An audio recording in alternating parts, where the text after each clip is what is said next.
میں گاؤں میں اسکول ٹیچر تھی۔ میری کلاس میں ایک غریب بچہ آیا، ہر سال میں اس کو مفت کتابیں اور یونیفارم لے کر دیتی۔ لوگ مجھے بیوقوف کہتے کہ تنخواہ کم ہے، اپنا نقصان کیوں کرتی ہو؟ پھر 8ویں کے بعد وہ بچہ اچانک غائب ہو گیا۔ 10 سال بعد میری ریٹائرمنٹ ہوئی تو مجھے بلڈ کینسر ہو گیا۔ علاج کروانے گئی تو ڈاکٹر بولا پہلے بل بھر دو۔ میرا بیٹا مجھے ویل چیئر پر بیٹھا کر واپس لے جا رہا تھا تو اسی دن ہسپتال میں اسسٹنٹ کمشنر نے دورہ کیا۔ جیسے ہی اسسٹنٹ کمشنر صاحب نے مجھے ویل چیئر پر دیکھا تو کہتے ہیں، نیکی کبھی رائے گاہ نہیں جاتی۔ ایک اچھا اور نیک نیتی سے کیا گیا عمل ایک بیج کی طرح ہوتا ہے جو وقت گزرنے کے ساتھ ساتھ تناور درخت بن جاتا ہے اور آپ کو فائدہ دیتا ہے۔ اس کی چھاؤں میں آپ ٹھنڈک محسوس کرتے ہیں اور اپنے وجود میں ایک نئی راحت اور ایک نئی تازگی محسوس کرتے ہیں۔ میرا نام تابندہ ہے۔ میں نے ایک غریب محنت کش گھرانے میں آنکھ کھولی تھی۔ میرے ابو سبزی فروش تھے اور ماں سیدھی سادی گھریلو خاتون تھیں۔ ہم 5 بہنیں تھیں، ہمارا ایک ہی بھائی تھا جو ہم سبھی بہنوں میں سب سے چھوٹا تھا۔ ہماری ماں پڑھی لکھی نہیں تھی، اس لیے وہ تعلیم کی اہمیت سے بھی بے خبر تھیں۔ انہوں نے کبھی بھی ہم بہن بھائیوں کو پڑھانے یا اعلیٰ تعلیم دلوانے کے لیے کبھی تگ و دو نہیں کی تھی، جبکہ ابا کو بہت شوق تھا کہ ہم سبھی بہن بھائی پڑھ لے کر کسی قابل بن جائیں۔ ہم گورنمنٹ اسکول میں پڑھتے تھے۔ اماں کو اس بات پر بھی خرچ تھی کہ لڑکیوں کی فیس میں اتنے پیسے یا رہے ہیں، یہی پیسے اگر بچ جاتے تو کسی کام آ جاتے۔ کل کو ان کی شادی کرنی ہے، انہیں جہیز دے کر رخصت بھی کرنا ہے، تب ابا انہیں سمجھاتے کہ تعلیم حاصل کرنا ہر انسان کا بنیادی حق ہے۔ آج کل کے زمانے میں بغیر تعلیم کے لڑکیوں کی کوئی اہمیت نہیں ہے اور انہی لڑکیوں کے رشتے بھی آسانی سے ہو جاتے ہیں جو پڑھی لکھی ہوتی ہیں، کسی قابل ہوتی ہیں۔ ابا کی اس گفتگو کا خاطر خواہ اثر ہوا تھا اور اماں نے ہمارے پڑھنے لکھنے پر پھر کوئی پابندی نہیں لگائی تھی۔ گورنمنٹ کالج سے میں نے گریجویشن کیا تھا۔ میری بہت خواہش تھی کہ میں آگے یونیورسٹی میں جاؤں، مگر اپنی اس خواہش کو میں کبھی بھی زبان پر نہیں لا سکی۔ بھائی چھوٹا تھا اور اماں اگر میری اس خواہش کو جان لیتی تو میری جان لے لیتی۔ وہ تب کب سے ابا سے اصرار کر رہی تھی کہ میرا کوئی رشتہ دے کر میری شادی کر دیں۔ میں نے ایک پرائیویٹ اسکول میں جاب کرنی شروع کر دی تھی۔ گویا کہ تنخواہ معمولی تھی مگر گھر کے اخراجات کو پورا کرنے کے لیے کافی حد تک کام آ جاتی تھی۔ یہی وجہ تھی کہ اماں بھی خاموش ہو گئی تھی۔ اب انہیں میری تنخواہ کی صورت میں چند اضافی پیسے ملنے لگے تو وہ جوڑ توڑ کرنے لگی۔ کبھی کمیٹی ڈال دیتی تو کبھی گھر کی کوئی چیز بنا لیتی۔ یوں اب وہ خوش نظر آنے لگی تھی۔ میں نے پرائیویٹ ایم اے کی بھی تیاری شروع کر دی تھی۔ ایم اے کے بعد میں نے سرکاری اسکول کے ٹیچر کے لیے آئی ہوئی بھرتیوں میں اپلائی کر دیا تھا۔ مجھے امید نہیں تھی کہ میری قسمت یوں بار آور ہوگی اور مجھے نوکری مل جائے گی، مگر شاید وقت نے اسی طرح سے بدلنا لکھا تھا۔ میری سلیکشن ہو گئی تھی۔ اس دن ہم سبھی لوگ بہت خوش تھے۔ یہ ہمارے گھر کی پہلی خوشی تھی۔ ابا کا سر فخر سے بلند تھا اور امی بھی بار بار مجھے خود سے لپٹائے ہوئے دعائیں دے رہی تھی۔ ان دنوں میرے رشتے بھی خوب آنے لگے تھے۔ خاندان کے وہ لوگ جنہوں نے کبھی برے وقت میں ہم پوچھا نہیں تھا، اب جب انہیں میری نوکری کے بارے میں پتہ چلا تو وہ اپنے اپنے بیٹوں کی شادی کا میرے لیے پیغام لے کر آ گئے۔ اماں نے ان سب کو کھری کھری سنا کر گھر سے نکال دیا تھا۔ میں نے اماں سے کہہ دیا کہ ابھی میں کوئی سال نوکری کرنا چاہتی ہوں، اس کے بعد شادی کے بارے میں سوچوں گی۔ جب تک بہن بھائی کسی قابل نہیں ہو جاتے، اماں کو بھی اس بات پر کیا اعتراض ہو سکتا تھا۔ انہوں نے بنا چوں چرا میری بات مان لی۔ میری تقرری ایک بہت دور دراز گاؤں میں ہوئی تھی۔ یہ گاؤں بہت ہی زیادہ پسماندہ تھا۔ یہاں کے لوگ تعلیم کے شعور سے آگاہ نہیں تھے۔ چند ہی بچے سکول پڑھنے کے لیے آتے تھے۔ میں بچوں کو دیکھ دیکھ کر حیران ہو جاتی کہ نہ تو انہیں کسی بات کی تمیز تھی اور نہ ادب و ادب۔ لگتا تھا جیسے وہ کسی جنگل سے آئے ہیں۔ میں نے ان بچوں پر بہت محنت کی، انہیں تمیز سکھانے، ادب سکھانے اور انہیں پڑھانے میں اپنی جان لگا دی تھی۔ انہی دنوں سکول میں ایک نیا بچہ آیا تھا، اس کا نام شہریار تھا۔ وہ باقی بچوں سے بہت الگ تھلگ تھا۔ ہر وقت ایک کونے میں ڈرا سہما رہتا۔ اس کے کپڑے پھٹے پرانے ہوتے، پاؤں میں جوتے تک نہیں ہوتے تھے۔ میں اس بچے کو اپنے پاس بلاتی۔ کیا بات ہے بیٹا، آپ اتنے خاموش کیوں ہیں اور بچوں کے ساتھ مل کر پڑھائی بھی نہیں کرتے؟ تب وہ روتے ہوئے کہنے لگا کہ اس کے پاس کتابیں نہیں ہیں، یونیفارم بھی نہیں ہے، سوتیلی ماں سے کچھ لینے دیتی ہی نہیں۔ مجھے اس کی حالت دیکھ کر بہت دکھ ہوا تھا۔ اور تمہارے ابو کیا سوتیلی ماں کو کچھ نہیں کہتے؟ اس نے مجھے روتے ہوئے بتایا کہ اس کے ابو فوت ہو گئے ہیں اور تب سے اس کی حالت بہت زیادہ خراب ہے۔ میں نے اپنے پاس سے اس بچے کو کتابیں اور یونیفارم لے کر دیا تھا تاکہ وہ اسکول میں آ کر اپنی پڑھائی کو جاری رکھ سکے۔ اس بچے کے حالات جاننے کے بعد میں اس پر باقی بچوں سے زیادہ توجہ دینے لگی تھی۔ وہ جیسے توجہ کو ترسا ہوا تھا، روتے ہوئے اپنی توتلی زبان میں خود کے ساتھ بیتے ہوئے ظلم کی رودات بتانے لگا تو میرے لیے اپنے آنسوؤں پر باندھنا مشکل ہو گیا تھا۔ وہ کتنے کتنے دن تک بھوکا رہتا تھا۔ سوتیلی ماں اسے روٹی کے سوکھے ٹکڑے دے دیا کرتی، ٹھیک جی نے وہ پانی میں بھگو کر کھاتا۔ میں نے بھی غربت دیکھی تھی، مجھے بھی غربت کا احساس تھا، مگر اس غربت میں بھی ہمارے ماں باپ نے ہمیں محبت دی تھی، تبھی اس کی تلخی کا احساس قدرے کم تھا۔ مگر وہ بچہ تو غربت کے ساتھ ساتھ کم مائگی کے احساس سے بھی روشناس ہو رہا تھا۔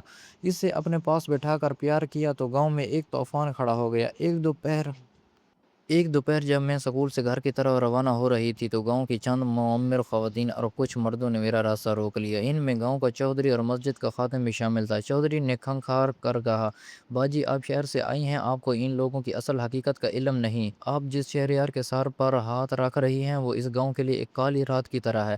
میں حیران رہ گئی اور پوچھا، چودھری صاحب وہ ایک معصوم بچہ ہے، اس نے کیا بگاڑا ہے کسی کا؟ خادم مسجد نے غصے سے کہا، یہ بچہ منحوس ہے، یہ پیدا ہوا تو اپنی سگی ماں کو کھا گیا، یعنی وہ جنم دیتے ہی مر گئی۔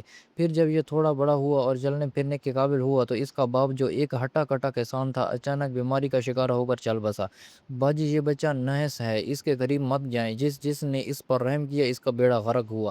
اس کی سوتیلی ماں نے اسے ٹھیک پہچانا ہے، اسی لیے وہ اسے گھر سے باہر رکھتی ہے تاکہ نحوست گھر کے اندر نہ آئے۔ آپ پر بھی اس کی نحوست کا سایہ پڑ جائے گا اور آپ کی زندگی برباد ہو جائے گی۔ ان کی باتیں سن کر میرا سر چکرا گیا۔ میں نے بلند آواز میں کہا، خدا کا خوف کریں، ایک یتیم بچے کو اس طرح کے طعنے دینا گناہ ہے۔ زندگی اور موت اللہ کے ہاتھ میں ہے، کسی انسان کے بس میں نہیں۔ میں ایک استانی ہوں اور میرا کام جہالت دور کرنا ہے، نہ کہ تم ہم پرستی کو مالنا۔ میں وہاں سے غصے میں چلی آئی، مگر گاؤں والوں نے میرے بارے میں عجیب و غریب باتیں پھیلانا شروع کر دیں کہ شہر سے آئی یہ استانی جادو ٹونے میں یقین رکھتی ہے یا شاید اسے اپنی زندگی پیاری نہیں۔ میں نے 5 سال تک ان باتوں کی پرواہ نہیں کی۔ شہریار روزانہ سکول آکا میں نے اسے نیا یونیفارم لے کر دیا، اس کے پھٹے ہوئے جوتوں کی جگہ نئے جوتے دیے۔ وہ میری چھوٹی سی توجہ پر ایسے مسکراتا جیسے اسے کائنات کی ساری دولت مل گئی ہو۔ میں نے اسے اردو، ریاضی اور انگریزی کے ساتھ ساتھ زندگی جینے کا ہنر سکھایا۔ وہ بچہ جسے سب منحوس کہہ کر دھتکارتے تھے میری کلاس کا سب سے ذہین طالب علم بن کر ابھرا۔ پھر وہ دن آ گئے جب میرا تبادلہ میرے اپنے شہر میں ہو گیا۔ وہ دن قیامت سے کم نہ تھا۔ شہریار کو جب پتہ چلا کہ میں جا رہی ہوں تو وہ سکول کی دیوار سے لگ کر گھنٹوں روتا رہا۔ میں نے اسے سمجھایا، شہریار میں جا رہی ہوں مگر تم نے پڑھنا نہیں چھوڑنا، یہ کتابیں تمہاری بہترین دوست ہیں، یہی تمہیں اس غربت اور اس بدنامی سے نکالیں گی۔ وہ میرے پاؤں سے لپٹ گیا اور کہنے لگا، باجی اب چلی گئیں تو مجھے پھر سے سب منحوس کہیں گے، مجھے کون بچائے گا؟ میں نے اسے گلے لگایا اور اس کے ماتھے پر بوسہ دے کر کہا، تم منحوس نہیں، تم ایک ستارے ہو جو ایک دن چمکے گا۔ شہر آ کر میری زندگی کی نئی جہتیں شروع ہوئیں۔ میری شادی ہو گئی، اللہ نے مجھے 3 بیٹوں سے نوازا۔ میں نے اپنی ملازمت جاری رکھی اور ہر مہینہ اپنی تنخواہ کا ایک ایک روپیہ اپنے بچوں کے مستقبل پر لگایا۔ میں نے سوچا تھا کہ میرے بیٹے میرا سہارا بنیں گے۔ میں نے اپنی ساری جائیداد، زیورات اور پنشن کی رقم اپنے تینوں بیٹوں کو تقسیم کر دی تاکہ وہ اپنا کاروبار شروع کر سکیں۔ بڑے بیٹے نے ٹیکسٹائل کا کام شروع کیا، دوسرے نے کنسٹرکشن اور تیسرے نے امپورٹ ایکسپورٹ۔ میں خوش تھی کہ میرے بچے کامیاب ہیں، مگر جیسے ہی میری عمر ڈھلی اور میں بیمار رہنے لگی ان کے رنگ بدل گئے۔ ٹیسٹ کروانے پر معلوم ہوا کہ مجھے 3 سٹیج کا کینسر ہے۔ یہ سنتے ہی میرے بیٹوں کے چہرے اتر گئے۔ بڑے بیٹے نے ایک دن ڈرائنگ روم میں بیٹھ کر کہا، امی آپ کے علاج پر لاکھ روپے خرچ ہوں گے اور ڈاکٹرز کہتے ہیں کہ بچے کے چانسز بھی کم ہیں۔ ہم نے سارا پیسہ کاروبار میں لگا رکھا ہے، ہم اتنا بڑا بوجھ نہیں اٹھا سکتے۔ دوسرے بیٹے نے تائید کی، ہاں امی، ویسے بھی گھر میں پوتے پوتیاں ہیں، آپ کی بیماری کہیں ان کو لگ نہ جائے، بہتر ہے کہ آپ کو ہسپتال میں داخل کروا دیں، وہاں نرسیں آپ کا خیال رکھیں گی۔ میری روح کانپ اٹھی۔ جن بیٹوں کو میں نے اپنے ہاتھوں سے نوالے کھلائے آج وہ مجھے بوجھ اور خطرہ سمجھ رہے تھے۔ انہوں نے مجھے شہر کے ایک عام سے سرکاری ہسپتال کے کینسر وارڈ میں داخل کروا دیا اور پھر مڑ کر خبر تک نہ لی۔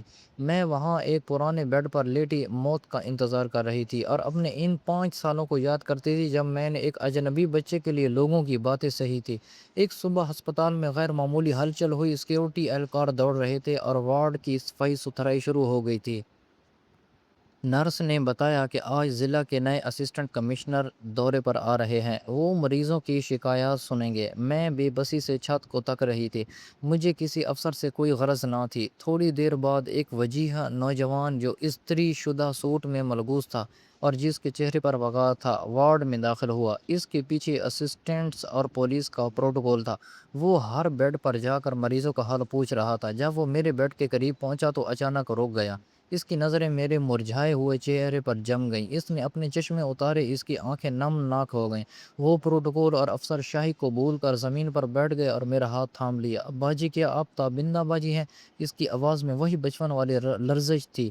میں نے اسے پہچاننے کی کوشش کی مگر میری یادداشت دھندلا گئی تھی۔ میں نے نحیف آواز میں کہا، بیٹا میں تمہیں نہیں جانتی، تم کون ہو؟ اس نے روتے ہوئے میرا ہاتھ اپنے ماتھے پر رکھا اور کہا، باجی میں وہ منحوس شہریار ہوں جس کی آپ نے مدد کی تھی، جس کے لیے آپ نے پورے گاؤں سے دشمنی مول لی تھی، جس کو آپ نے کہا تھا کہ تم ایک دن ستارہ بنو گے۔